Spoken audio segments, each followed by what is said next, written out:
Good morning, ma'am. Good morning, my dear classmates. I am Norita Arcoles, Maidiim, the reporter for this topic, the overview of human behavior in an organization. Let me present first my objectives for this topic. So first is to define organization, define organizational behavior, describe the importance of human behavior in an organization, identify the factors contributing disciplines to the field of organizational behavior. So let's define for organization. What is an organization? Organization is a collection of people who work together to achieve individual and organizational goals. So what is an organizational behavior? Organizational behavior is the study of factors that affect how individuals and groups act in organizations and how organizations manage their environments. In a nutshell, organizational behavior is the study of how human behavior affects an organization. Organizational behavior aims to learn how an organization operates through the behaviors of its members. Instead of taking a strictly numerical approach to determine an organization's operations, it takes a more psychological approach.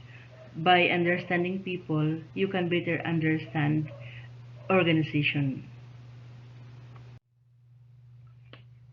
Another definition of organizational behavior, it is the study of human behavior in the workplace, the interaction between people and the organization with the intent to understand and predict human behavior.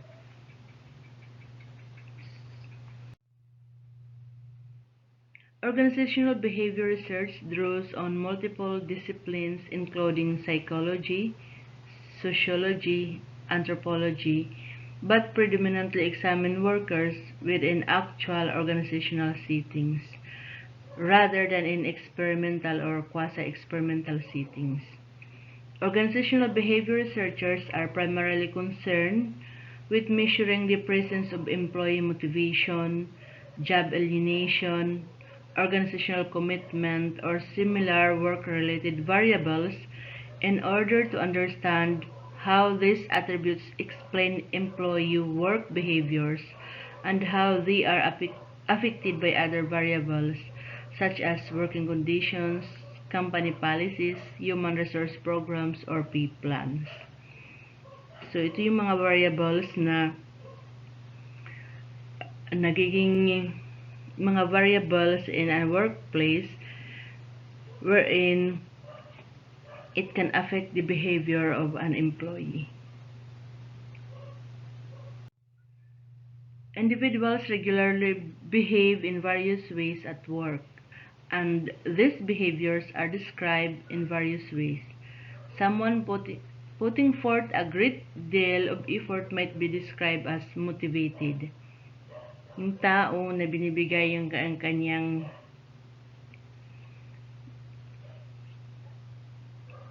effort, tinatawag na sila yung mga workers na mga motivated.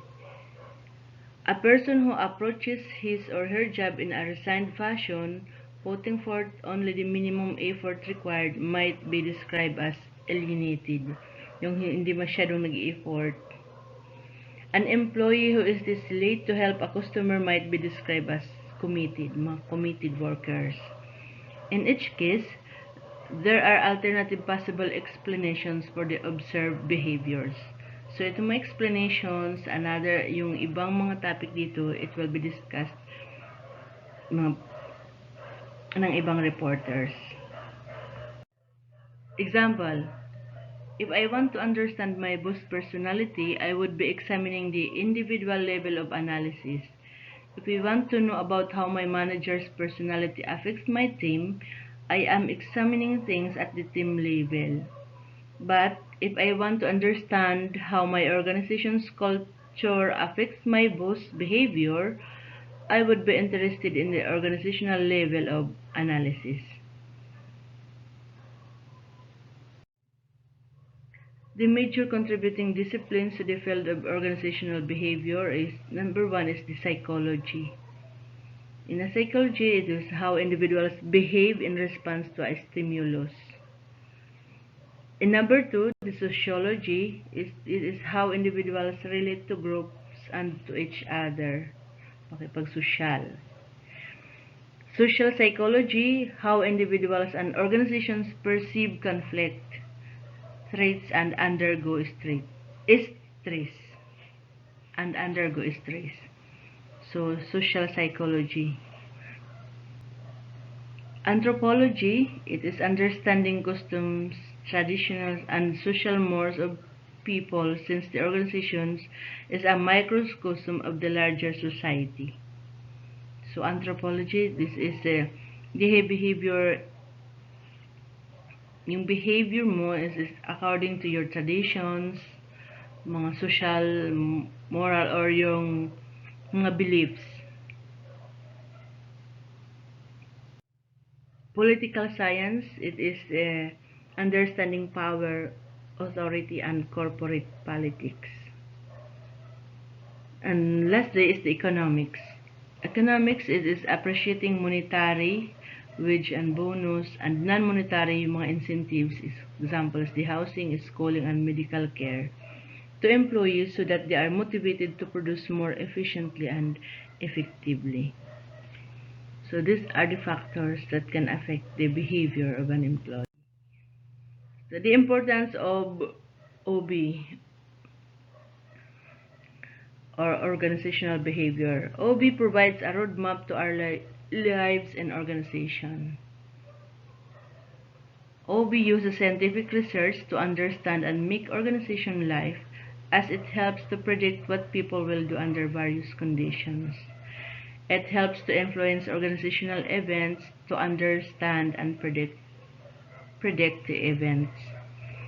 It helps individual understand herself or himself in better fashion. It helps manager to manage human resource effectively. Examples, motivation. It helps organization for maintaining cordial individual relations. It is also useful in the field of marketing.